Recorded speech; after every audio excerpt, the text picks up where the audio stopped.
Hello bawb, croeso i'r drwm. Hello everybody, welcome to the drum. Nia Daniel ydw I, fi'n archifydd yn y llyfrgell. I'm Nia Daniel, I'm an archivist and I'm Head of Unique Collections and Conservation at the library. So it's my pleasure today to welcome everybody to the event. And thank you all for joining us in person, and also thank you to those who are joining us online. So I think everything is okay online, Dan. So croeso I chi gyd. So in this special event, Gwyneth Lewis and Professor Matthew Jarvis will discuss Gwyneth's life and career through the prism of a newly released memoir, Nightshade Mother, where she discusses her toxic upbringing at the hands of a controlling and coercive mother. Gwyneth Lewis was brought up in Cardiff and studied English literature at Girton College, Cambridge. She then studied further at Columbia and Harvard before receiving a DPhil from Balliol College in Oxford. She is the author of the words which decorate the Wales Millennium Centre in Cardiff, In These Stones, Horizons Sing, and Creu Gwir Fel Gwydir o Ffwrnais Awen. In 2005, she became the inaugural National Poet of Wales and was awarded an MBE in 2022 for services to literature. Nightshade Mother is her third non-fiction book, which sits alongside her nine collections of poetry. Also important to note that Gwyneth Lewis's archive is at the National Library of Wales, and we're very pleased to be the custodian of her archives and manuscripts and papers here. The first group came in 2011 and has been catalogued, and the catalogue is online, and you're very welcome to come in to see the papers. But also another group came in more recently, and soon that will be available to the public as well. Professor Matthew Jarvis works at Aberystwyth University's Department of English and Creative Writing. His scholarly work is mainly concerned with Wales studies, with a primary focus on post-1960s Welsh poetry in English. He is co-chair of the Association for Welsh Writing in English, and he works extensively with the Books Council Wales. I would like to welcome them both to this event, which I'm sure will be a very special event at the National Library. Diolch.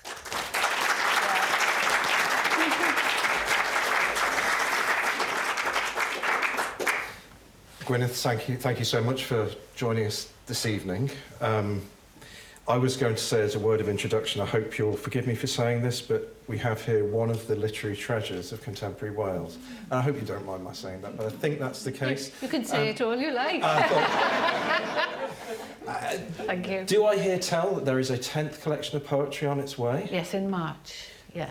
Which language this time? In English. It's called First Rain in Paradise. So everybody, something to watch out for, please. So perhaps you'd like to start with reading something from the book, from the beginning of the book, from Nightshade Mother? Yes. Wel, noswaith dda I chi, a diolch yn fawr I chi gyd am ddod heno ar noson oer a Rhewllyd. Thank you for coming on a cold and icy night. And mae'n beth braf iawn I fod yn y drwm yn y Llyfrgell Genedlaethol. I feel totally at home because the National Library of Wales and the drum feel like this is part of the culture that made me and a place that made me. So I'm very, very glad to be here. I'll start really with a passage about why I wrote this difficult book. And these couple of excerpts from the prelude explain why this was a necessary book for me to write. The last thing my mother said to me before she died was, "Shut up." In hospital, suffering from pneumonia, Ella began to call for her own parent. "Mum," pause, "Mum." The moan was as penetrating as a lamb crying for her ewe. I overheard her comment to a nurse, "I don't know why I want her, we didn't even get on." But when it comes to the really big crises in life, only your mother will do. While Eryl was unconscious but still alive, I asked her to forgive me for anything that I'd done wrong. I'm no saint. She could still hear because she nodded. She never told me she loved me. That was too much to ask, and besides, Eryl's generation didn't speak like that to their children. I waited for an apology or even an acknowledgement, which would have changed everything, but it never came. I didn't dare hold Eryl's hand, even though she was dying. Soon she became more restless, so I called a nurse. Welsh speakers can identify each other even when conversing in English, so while she was preparing an injection, the nurse and I made small talk in Cymreig. Suddenly, Eryl commanded, "Shut up!" Even at death's door, she couldn't bear for me to speak. I missed Eryl's last breath, but I sat for a while with the body. Out loud, I said, "Well, we had a good fight." Already I felt safer. Oh dear, my notes. Thank you. Thank you, Matt. I should keep my records better.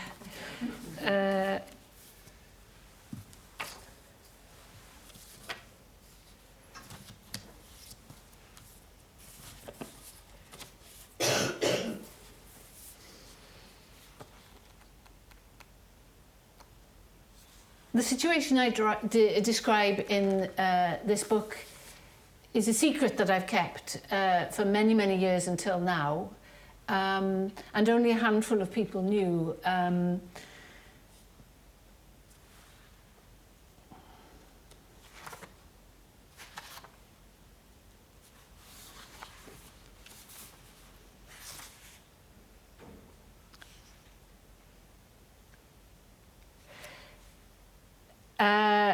I have been planning to write this book for a long time, but the crisis came about a decade ago when I became very ill with chronic migraine. And somehow or other, being in constant pain and being bedridden with migraine for not months but years broke down my defences. So the ghosts of the past came to visit in a big way. So the only way I could crawl out of this hole was to write the shape of this story as honestly and as clearly as I could.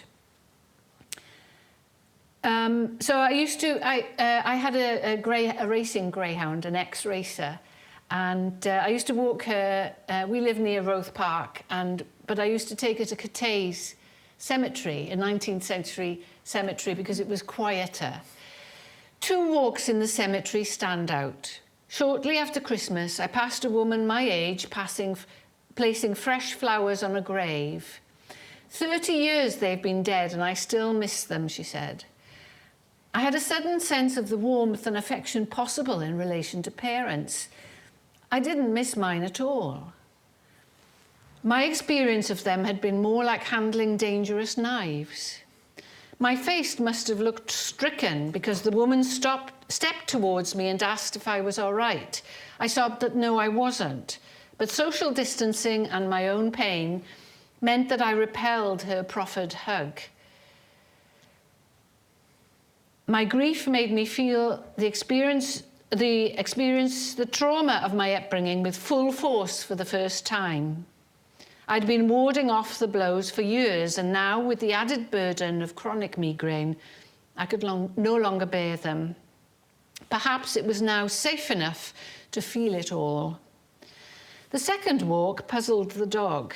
I was ill again, and so desperate that I wanted to impale my left eye on one of the wrought iron railings surrounding the cemetery.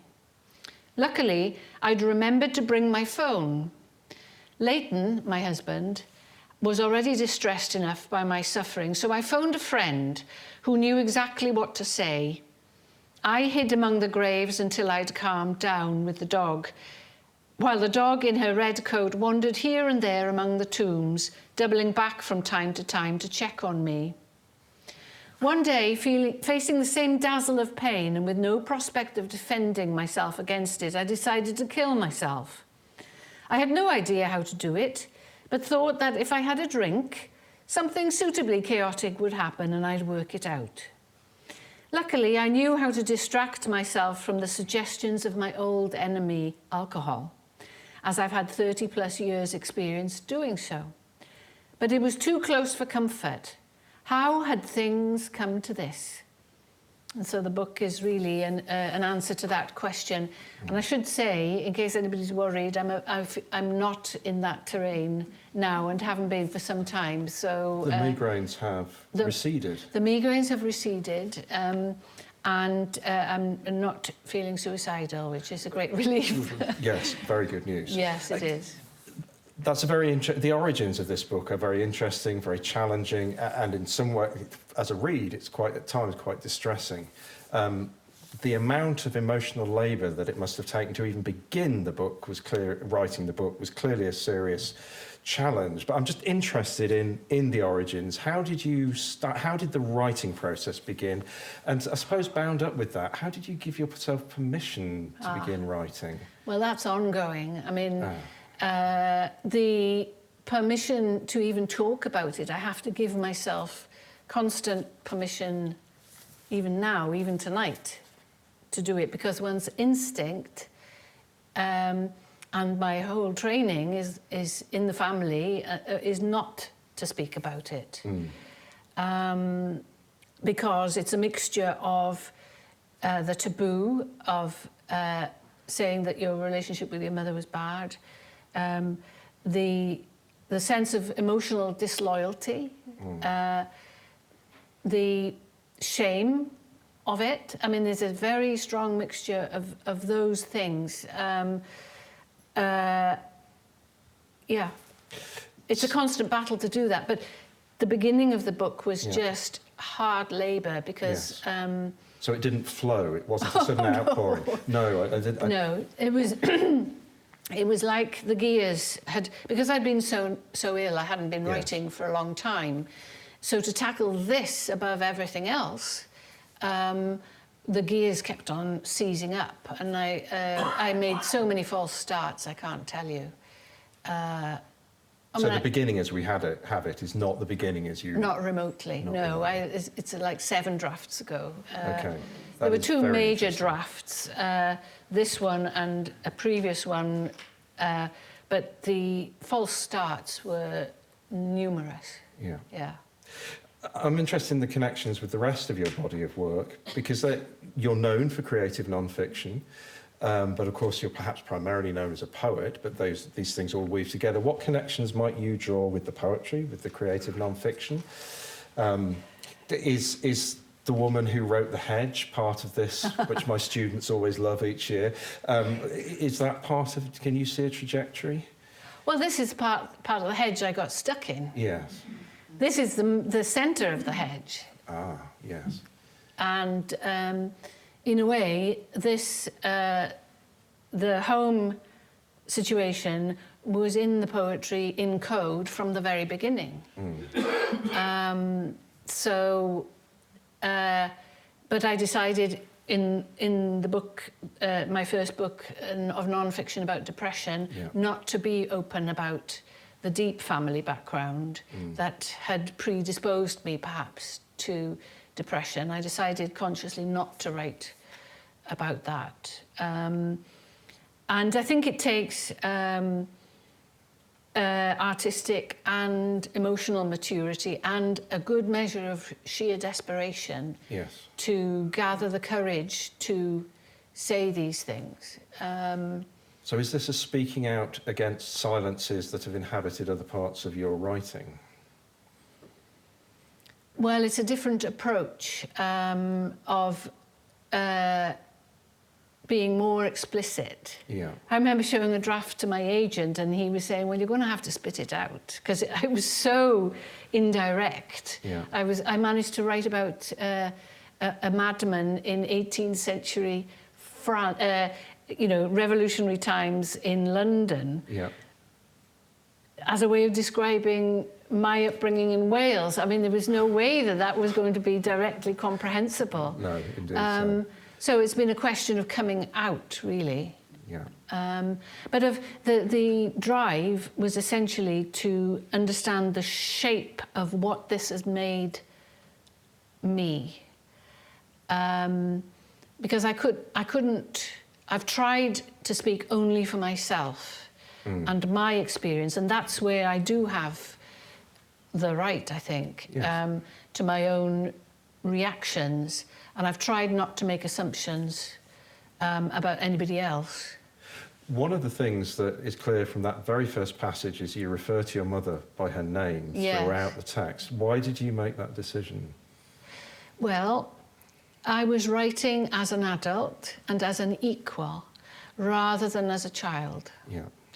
And of course I am her daughter, but I thought that it was important to demarcate that this was on a different, on a level playing field, if you like. Although, of course, yeah, that's why. An attempt to redistribute the power in the relationship? Yes, and to see her as not just as a mother, but as a full person. Yes. So not just an identity, but a character in her own right. I believe you brought a character to join us on stage. Well, have you not? I have brought a little friend. During the writing of this, dealing with this kind of upbringing and its impact on your adult life, you go through I went through a whole range of emotions over the years, going from fury to helplessness, to despair, to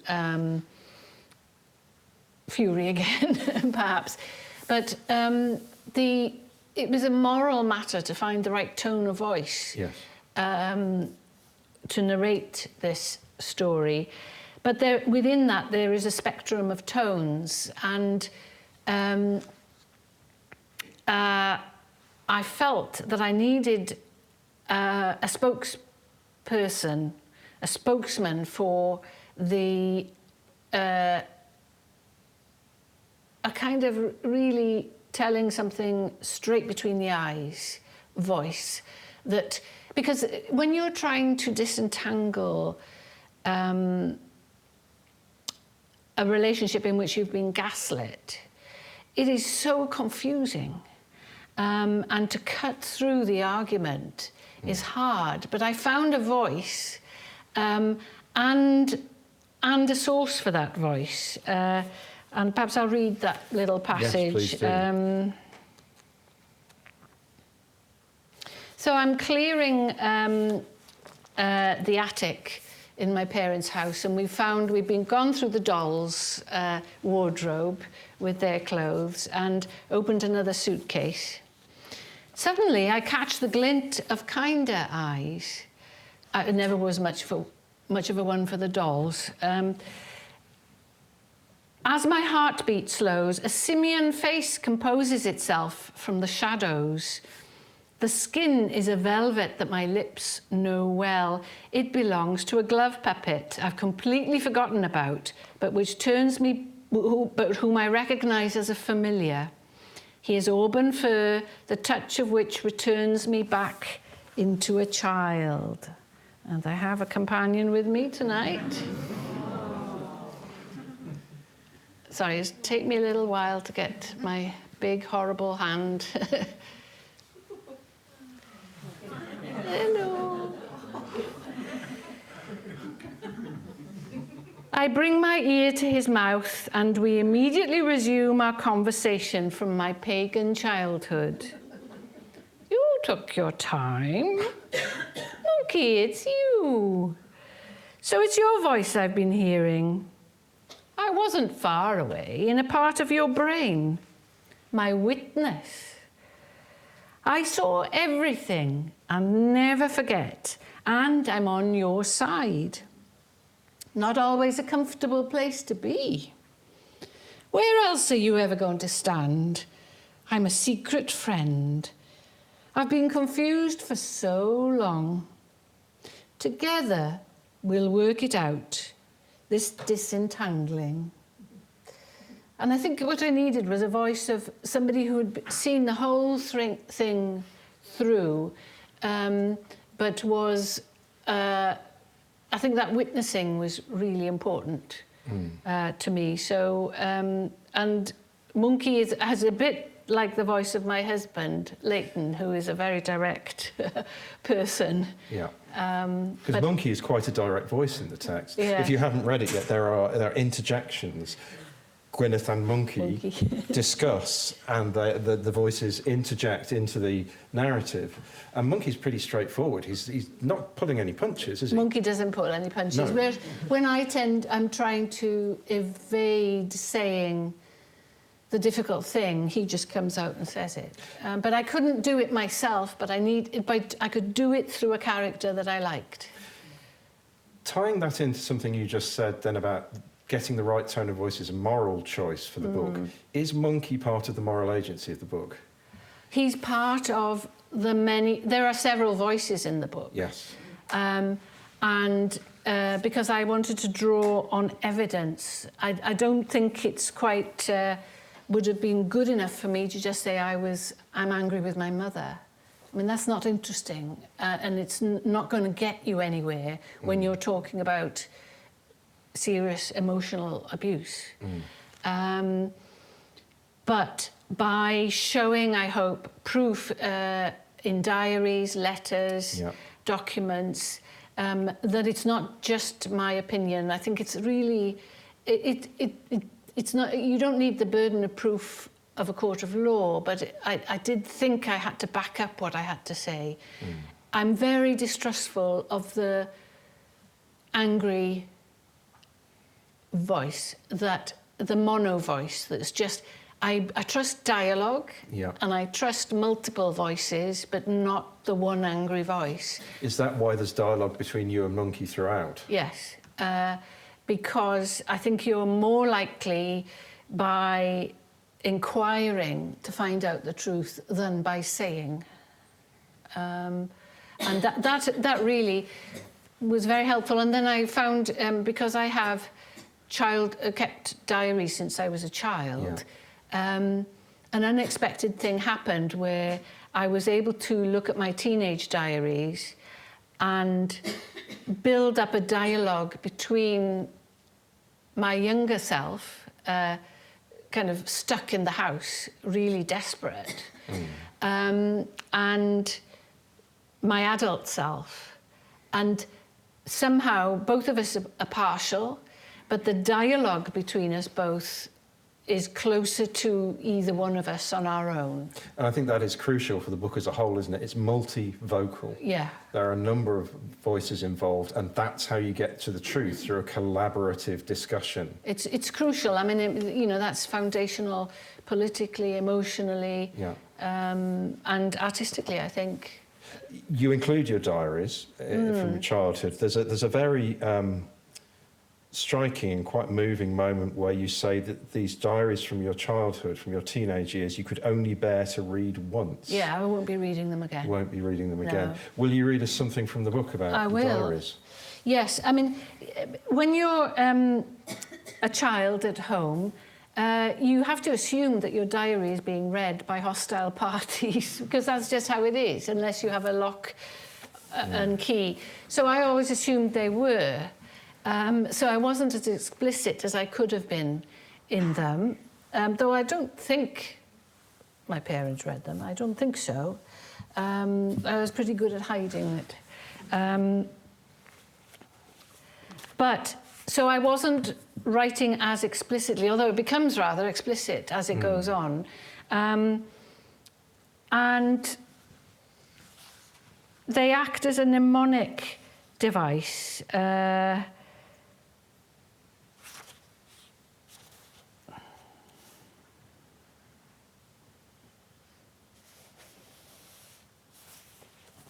I'll give you just one short example.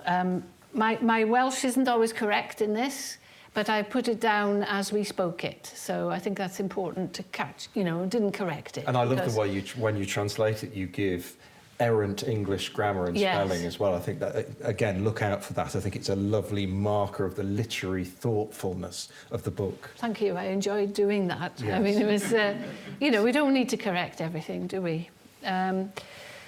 My diary for May 1973 gives a vivid account of my parents installing new windows in my bedroom. Swatting is our word for studying for a test or exam. Everybody knows that. But, mi swates I drwy'r dydd a wy'n fed up. Ar hyn y bryd, mae mam a dad yn brysur yn rhoi'r ffenestri I gyd yn ôl yn bedroom fi. Mae storo mellt a tharanau yn ymladd yn erbyn ei gilydd y tu allan. Fe fi'n rhaid I ni ddal cotel lan yn erbyn y ffenest. A mae popeth yn lib. Roedd e'n braidd o ffas, ond tipyn o storom. I swatted all day and I'm fed up. At the moment, Mum and Dad are busy putting all the windows back in my bedroom. There's a thunder and lightning storm fighting against itself outside. We had to hold our coats up against the window and everything is wet. It was a bit of a farce, but quite a storm. By then, the hurricane was well and truly in the house. So that was 20th of May, 1973. Yeah. And what we've missed, actually, in talking about technique is it's a very strange thing. When you're describing long-term emotional abuse, any one incident that you describe doesn't seem like very much on its own, can be excused. Oh, I didn't mean it. Don't be so sensitive. Oh, I was just tired. But what I'm describing in this book is from the age of about 3, my mother finding me absolutely enraging. Now, I know I'm irritating, but I can be irritating. Okay. Yeah. And I'm not you know, I'm a stubborn person, and all those caveats.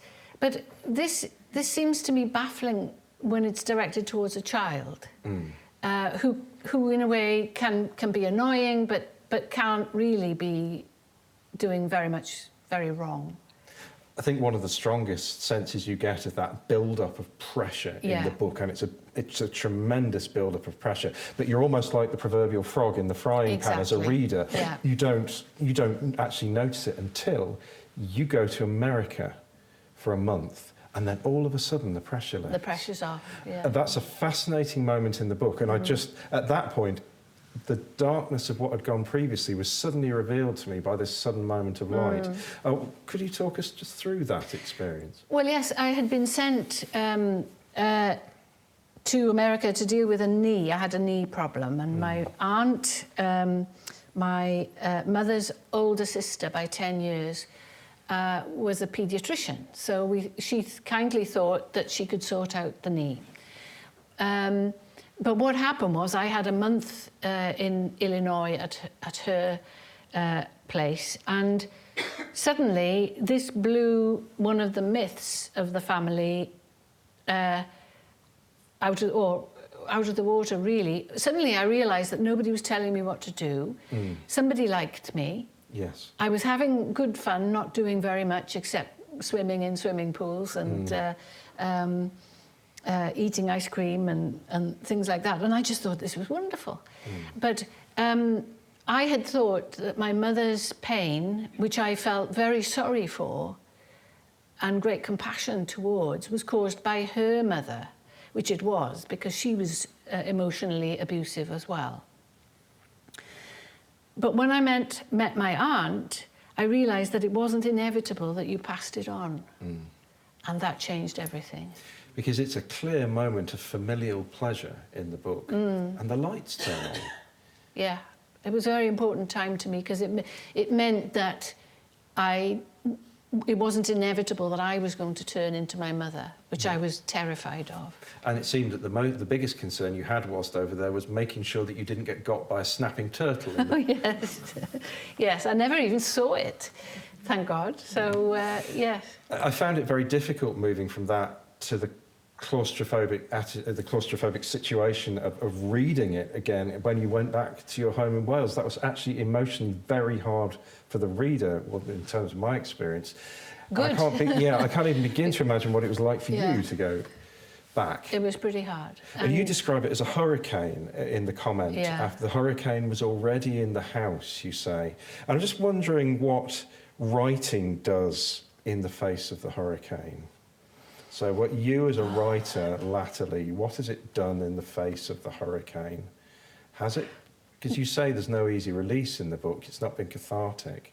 Has it somehow set something free for you? Well, you know, there are several questions. The first is, the hurricane doesn't make you a writer. It's more likely to destroy you as a writer. It's like the myth of depression making you a writer. It's a complete nonsense. Complete nonsense. You have to be happy, stable, and feeling safe. But normally I count on writing as a kind of protection against psychological harm. But with this book, once I finished the first draft, I was suicidal again, because I had had to face it for the first time in its full. I mean, I'd lived with this forever, but to face the full implications of it for my life and what I had lost. Yes. That was a lot to bear, and the form didn't keep me safe because I hadn't got it right yet. Right. So it was only when I rewrote it very, very clearly from my point of view, rather than from the whole family's point of view, that it became possible for me to stand by what I'm saying. And I feel I can now. Because there's a very interesting, that's very helpful to understand what was going on. There's a very interesting moment towards the end of the book where you say, people talk today as if writing creatively were an entirely benign activity. I know in my bones, having had Errol's interference poison my poetry for me at source, that there are dark, uninnocent aspects to the process. So it sounds like you have had to face that very directly here, that writing actually is a dangerous experience. It is a dangerous experience. But there are disciplines that you can practice to keep you safe. Yes. I mean, that's the good news. Yes. I mean,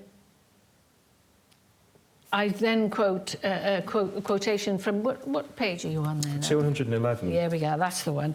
But there is a part in the book of Taliesin, in the myth of Taliesin, chwedl Taliesin, rather than the actual author, that talks about really the source of poetry being a little bit of poison from the cauldron. But there's also a wonderful quote from Henry Vaughan. It's a story about a local shepherd. Perhaps I'll read this. I was going to end on this, so you have to find me another ending. I'll try and find you another ending, yeah. Because you pushed me towards this subject yes, I'm too sorry, soon. we pushed this early, haven't Yeah, never mind. we? I've pushed this early. But, you know, people tend... I think I get impatient with people saying, seeing writing as therapy. Yeah. It can be therapeutic, but it's not only that. I think great care has to be taken of it so that you're not being pushed into material that you can't cope with emotionally. Yeah. Anyway, there's a story, Henry Vaughan talks about a story about a shepherd who has a dream in which he sees a beautiful young man with a garland of green leaves upon his head and a hawk upon his fist. The god eventually let the hawk fly at him, so at the shepherd, which he dreamt got into his mouth and inward parts, and suddenly awakened in a great fear and consternation, but possessed of such a vein or gift of poetry that he left the sheep and went about the country making songs upon all occasions, and came to be the most famous bard in all the country in his time. This muse is a hunter as is mine. Unleashed, it comes back with its talons bloody, but bearing food. Being hunted makes you nimble, and I've discovered that I have a survival instinct so strong that I've escaped the worst not once, but many times. My parents wanted me to stay in thrall to them, which completely backfired. Fighting them has made me fearless. Having been forced to bow down once, I won't yield to anyone if I don't think it's right. I've been inoculated by this formative experience against some other hostile organisms. This isn't to my parents' credit, but down to my own reaction to them. I can't bear emotion manufactured in the interests of one party alone. I will not say things to please another person unless I believe them to be true. I'm determined to stick with what only I can know about my life, no matter how much others try to shout me out of it. Otherwise, I'm lost. These are not inconsiderable tools in a world where performance of fantasy is often given precedence before honesty with self and others. This is my achievement, not my parents'. I'm unbiddable, and I'm going to be a formidable old woman. You can see why we wanted that for a finish. And I've blown that. You have. It doesn't matter. I think that's a lovely image, that sense of incoming Gwyneth ferocity. Yeah. And I'm wondering if that is where the book is a win for you, because you very carefully say that it isn't some cathartic achievement. But I wonder if this recognition of your own potential ferocity, is that the win? Well, I have to say, first of all, that the real work of survival gets done in therapy. Yes, okay. And, you know, I've been lucky to have good therapy, and I've done some somatic therapy for trauma in recent years, which has been life-changing. Can you explain that a little? It means that you, rather than working with words, you're working with the body. Yes. And that, I found, has been very profound and very helpful. Yeah. But the ferocity, I don't know. I mean, I don't believe in one tone of voice. I think you have to have a whole spectrum of tones available. Yeah. And I like the switching between them rather, you know, you have to keep moving in life. That's the nimbleness, isn't it? Yeah, that's right. The nimbleness that, having been hunted, you've learnt. Is that because that's what you're saying in this paragraph? Yes. That you have learnt nimbleness, and that it flows through your work as a whole. You move between genres, you move between tones. Your poetry pretty restless, famously moves between tones. So is this a fundamental principle, do you think, that ties the whole career together? I think you might have hit on something there. You know, I refuse to be pinned down by anybody, and particularly by myself.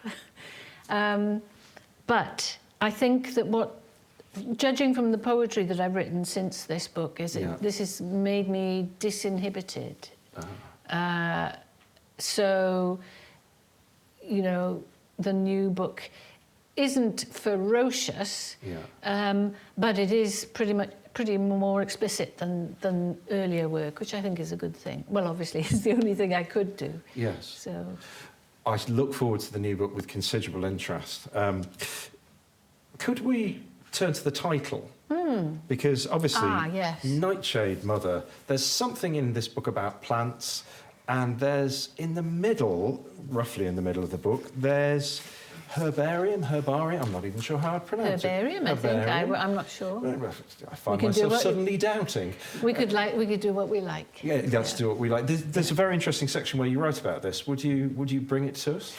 Yes, and I mean, how are we doing for time? I mean, we might be... We are 22. I should have said, actually, that we hope to turn over questions to the floor in due course. So please be thinking up questions that you might like to ask Gwyneth, and we'll open that both to those of you online and here in the room. So we have about, I say, another 10 minutes for us to talk. And then OK. Well, one of the... my mother was very good at... she was a great supporter of my education.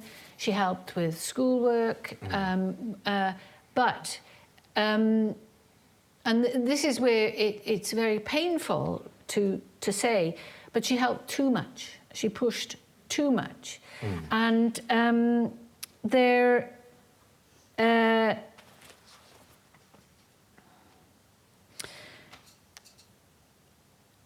one of the things that happened, I mean, I'll come to the herbarium in a second, if I may. Yes, of course. But the...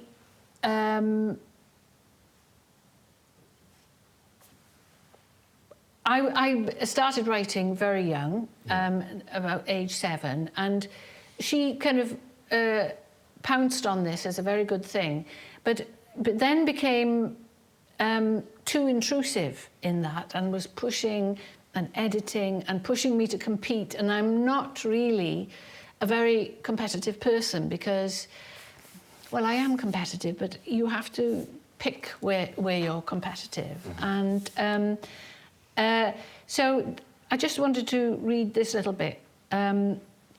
There's no word that I know to describe the kind of abuse that involves hijacking another person's capacity for creating art. I don't know a term for that. No. Since leaving home, I've learned to avoid such people at all costs. As a child, though, I was in chateau despair and the doors were locked.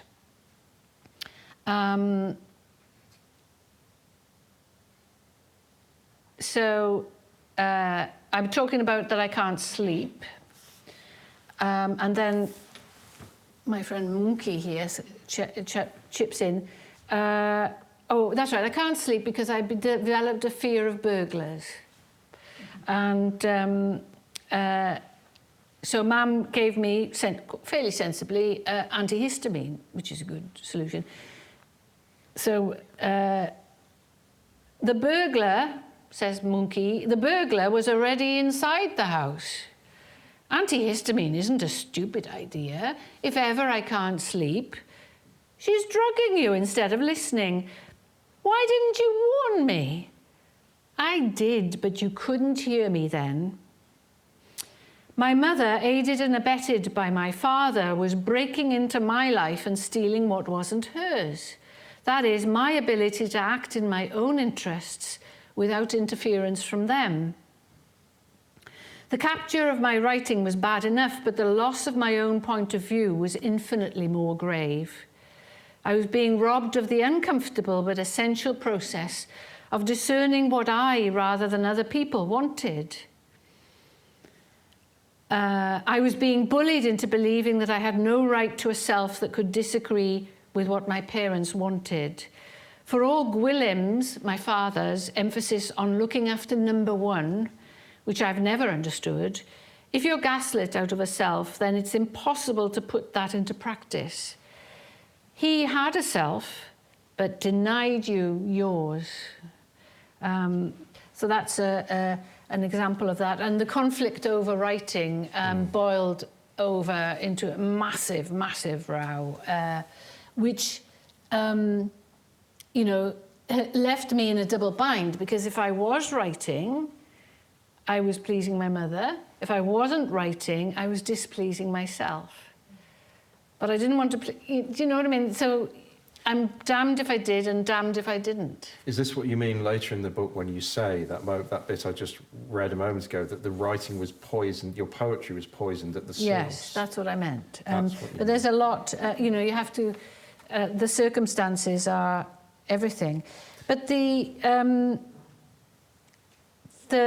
thing about the herbarium, which gave me the metaphor, the title, came from another Eisteddfod competition. There was to do a herbarium about medicinal plants, and we did it together, and I loved doing that.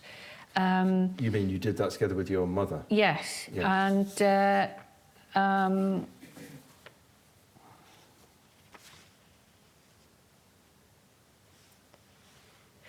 the Welsh name for deadly nightshade is Ceirios y Gŵr Drwg, the devil's cherries, and refers to its fruit, which are black, shiny and sweet tasting that they can tempt. 3 berries are enough to kill a child. Writing this book now feels like it's killing me. your deadly nightshade was growing right next to you. Unfortunately, my chance of finding a specimen of Atropa belladonna in Wales was and are slim, as the plant only grows on a few sites on the coast of Glamorgan and in the Wye Valley. I consider this book to be my careful taxonomy and description of the nature, signs, symptoms, and uses for my Nightshade Mother, in whose dark light I have lived and still do. She is potent, glamorous, hugely beneficial in small quantities, and fatal in overdose. So perhaps that could be my final reading there. But, Yes.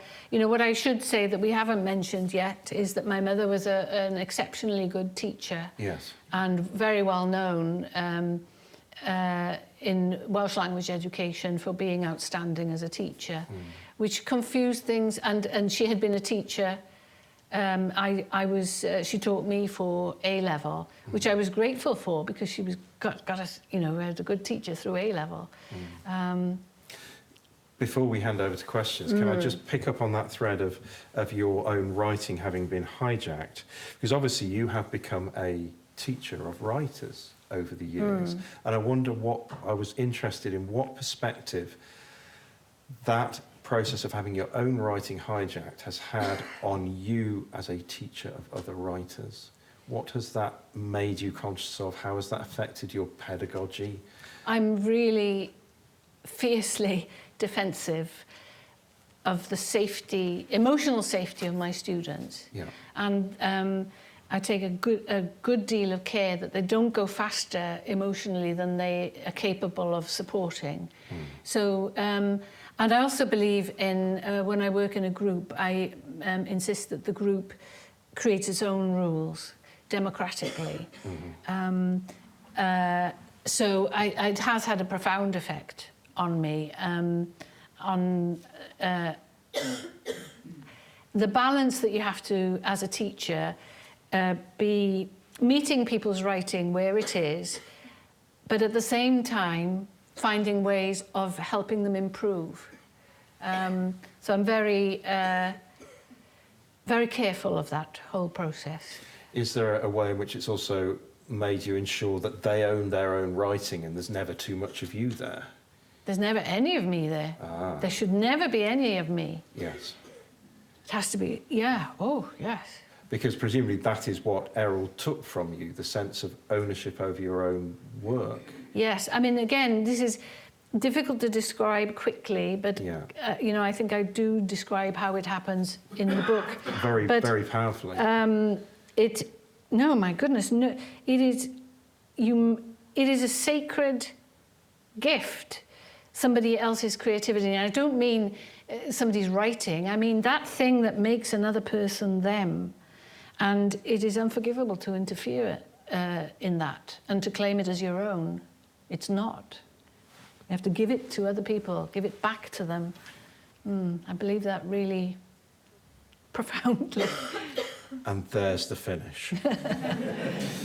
Thank you ever so much. You. Shall we take questions from the audience, both here in person and online?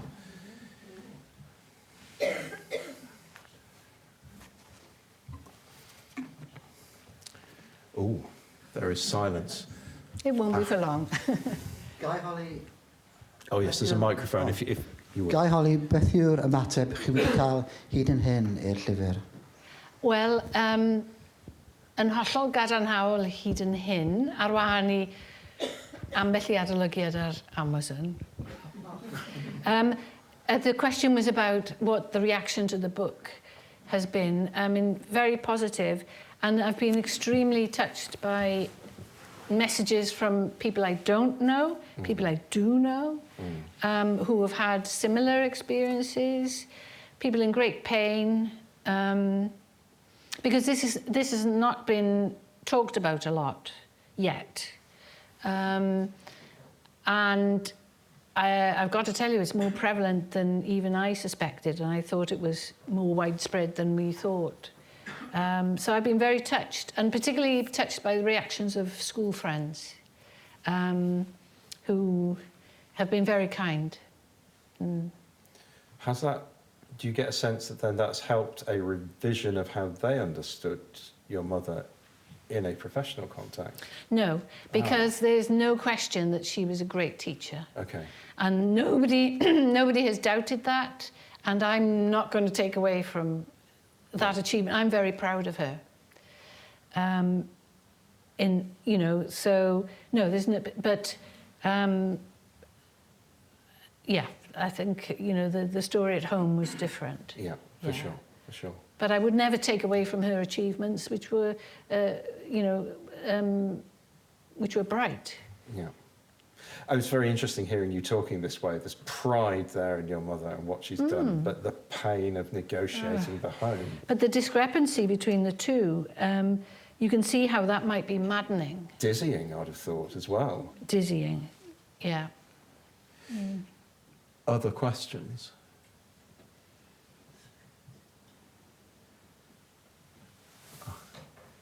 Microphone on its way, sir.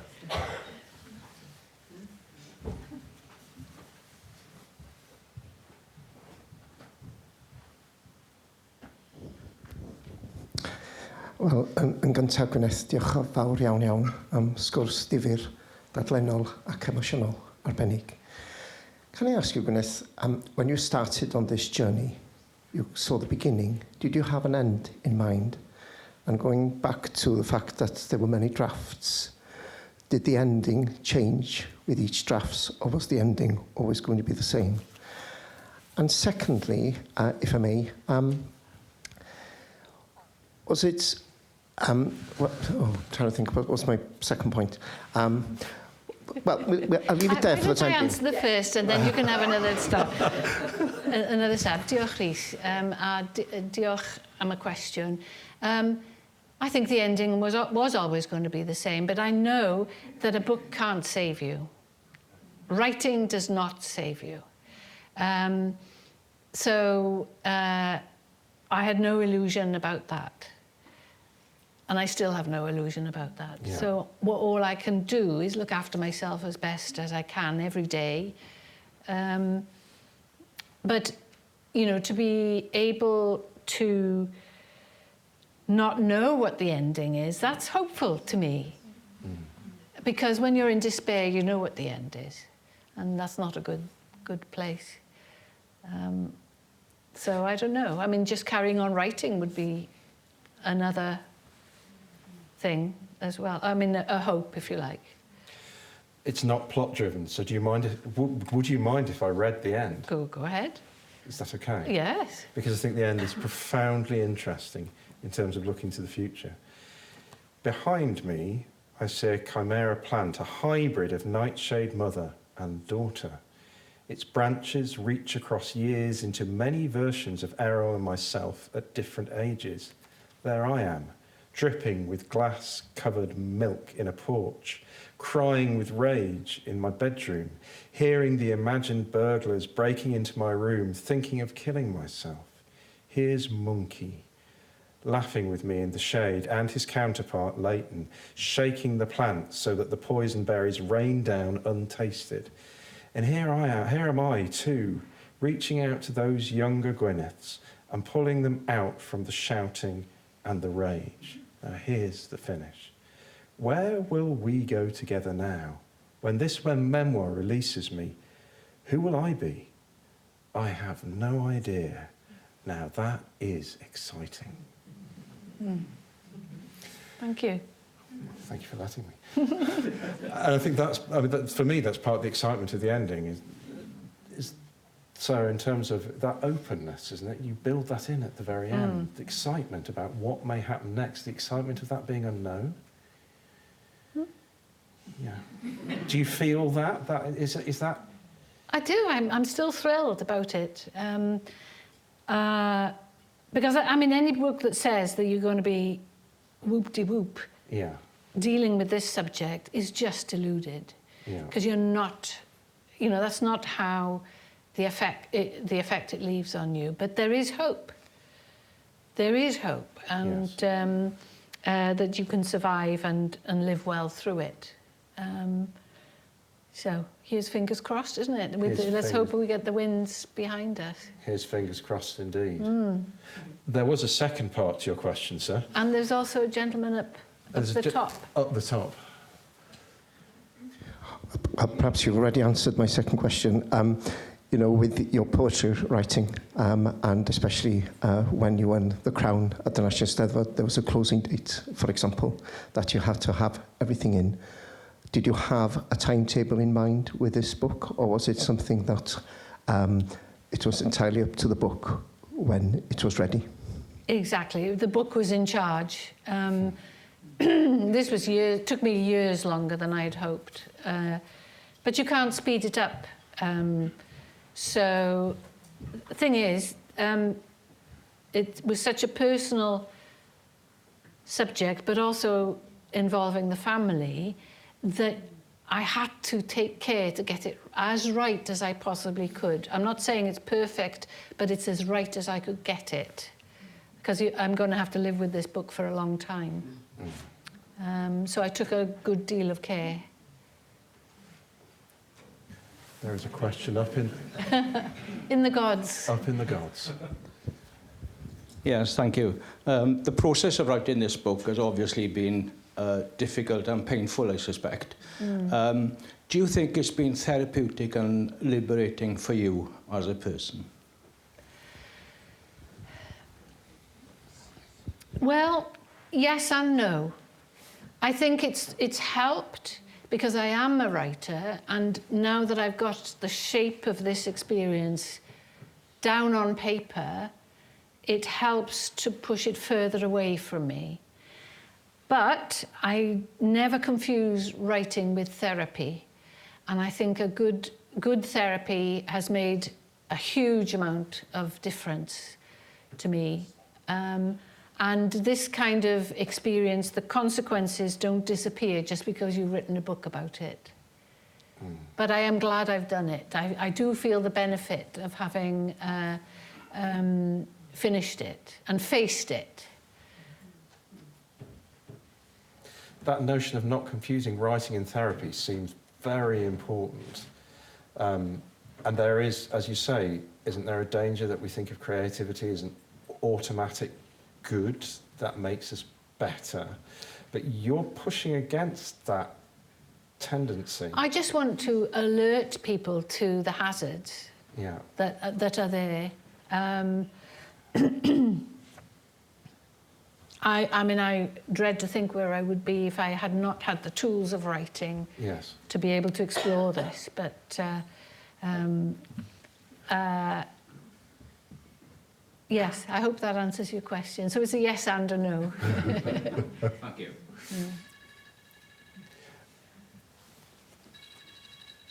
Any other questions? Thank you. Diolch yn fawr. Sgwrs hynny'n o ddifyr. Diolch yn fawr. What would you say to your younger self if you had the opportunity?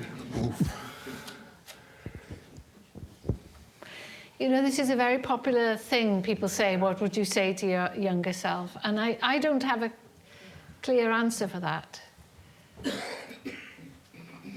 I don't. But I think it would have helped me to know that I would become a writer, perhaps, and that it was possible.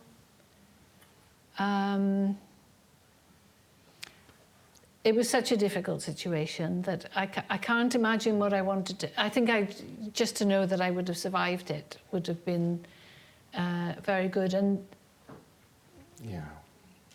yeah, I can't find an easy thing to say. I really can't. I've thought often, you know, there's that radio programme, isn't there, on at the moment. I think, what would I say to her? Oh, I still can't answer that one. What would you say to your younger self? There we are now. I can see how difficult it would be. Yeah. But the book is sort of an enactment of that whole conversation of dialogues between older Gwyneth and younger Gwyneths. And you don't necessarily say anything explicit, but there's a sense of reaching between the ages. Yes. And also, I mean, in an odd way, you can change your past, I believe, oddly enough. Oh, there is this funny reverse feedback loop that can... It doesn't change the experience of your past, but it can change the effect of it. It's a spooky thing. But I think you can change the past. So you can't change the experience of it, but you can change the effect of it. This lady here. Hi, diolch yn fawr. I find the book very fascinating. I've read it. I'm on my way through it the second time. I think it's an extreme version. I don't know how extreme, as you've mentioned, that there may be many more people out there who've had similar experiences. But I just wonder to what extent you've opened the floodgates, that there might be many more people out there who would like to discuss this sort of thing. Nobody's going to be you and your mother, but there may be other people who have their own experiences that they would like to explore, and that you've sort of given permission for people to go down that route. I'm just wondering.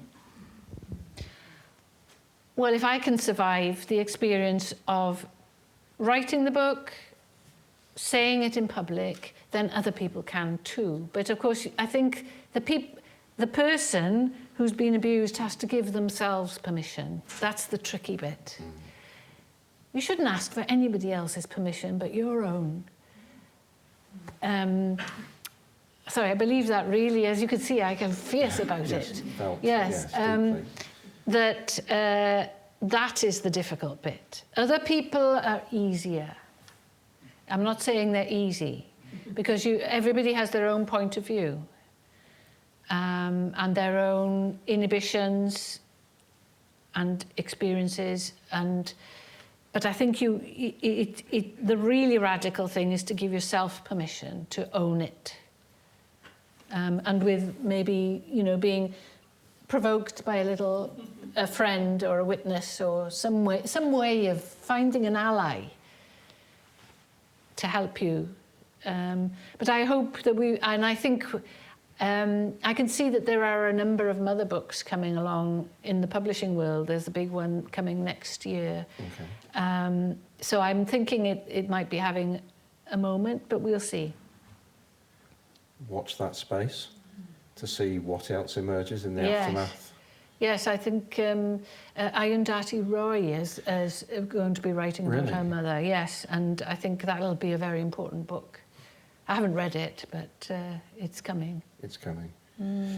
Intrigued by the fact that you refer to Monkey as a witness. I think you've used that word 2 or 3 times. Is that a matter of being seen, or someone who has seen the whole events? Is it a matter of someone seeing you in the midst of the hurricane? No, it's a matter of somebody... Again, I don't like the cliche of being seen. I feel seen. I wondered if... Yeah. I could feel myself sliding down that route and say, oh...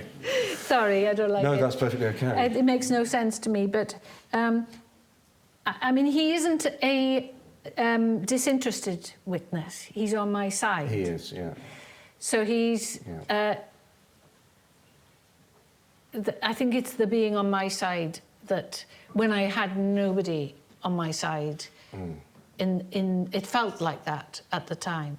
That has been the key thing with him. And of course, you have to learn to be on your own side. This is one of the terrible things that happens with emotional abuse. You're no longer on your own side. I mean, it seems a bizarre thing to describe how you can be an enemy to yourself, but you can.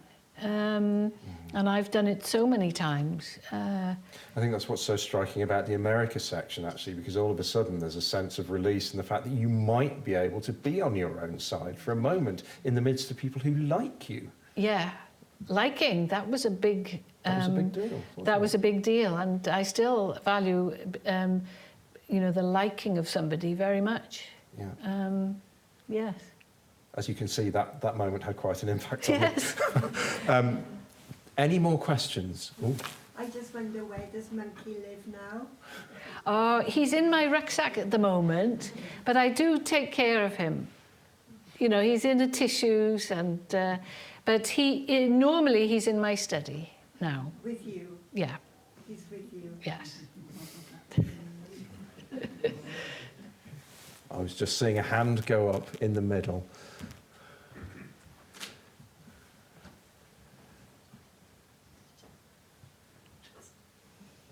Thank you, sir. Yes. Yeah, thanks again for the very interesting session first. I was wondering, because you said that your mother was turned into this emotional abusive figure due to your grandmother, if I understand it correctly. Yeah. And when you met your aunt, you realized that she wasn't. Do you know why that was, or how she achieved it? Was it just because of a difference in character between your aunt and your mother, or did your aunt do something concrete in an action? I don't know. If you have this in your book, I haven't read it. I don't want you to spoil it, obviously. But no, I think it's not a question of moral superiority. It's a question of different children in a family have a different experience, depending on what's going on with the parents at a particular time. And my mother's experience was very different from my aunt's. There's also a question of what opportunities and chances that you get in life, whether you have a life that brings out the best in you or whether things go harder and you're subject to more stress. I think these things are play a part. But what is baffling to me is how a person, and I know that, you know, therapeutically we know that abusers the abused become abusers because that's what they know, and this is, you know, well attested. But what baffles me is how a person who had been through that already as the abused could impose it on somebody else, knowing the suffering. So I don't know how you reconcile those two things, and it's not easy. It would be wrong of me to, you know, I want to hold them in balance, really. Does that answer? Yeah. That complexity of holding things in balance seems crucial to the book, in fact. Is anybody online? Yes, I was going to say, Dan, are there any questions online? I wonder.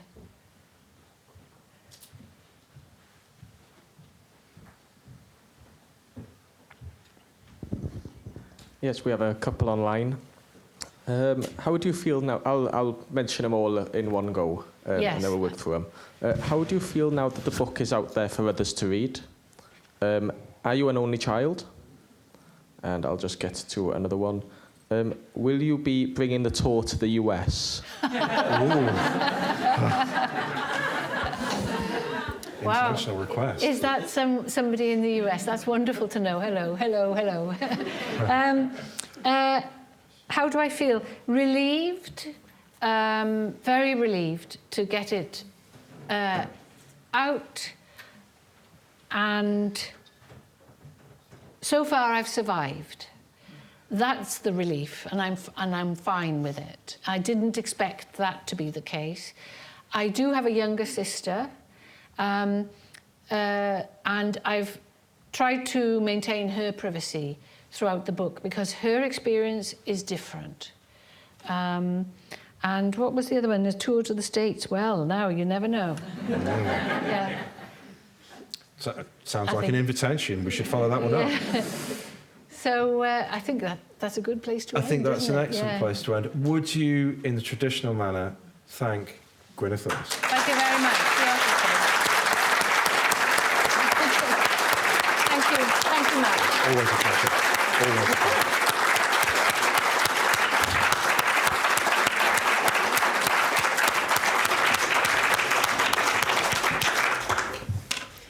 Diolch yn fawr iawn Gwyneth a Matt am rhannu pwnc sydd wedi bod mor emosiynol a phersonol i chi. Mae wedi bod yn brofiad arbennig iawn i ni fi'n credu yn y llyfrgell, yn y cyd-destun yma'n arbennig i bod yn rhan o'r noson yma heno.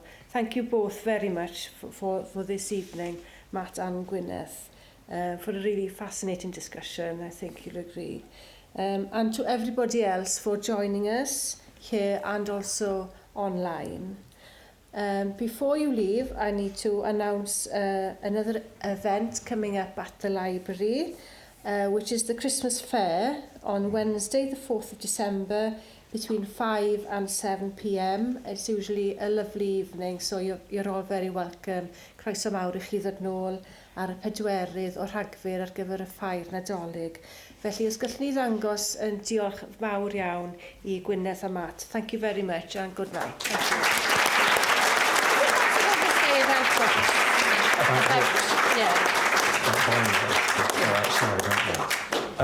Please buy a book on your way out. Diolch yn fawr. Okay, thank you so much. Thank you.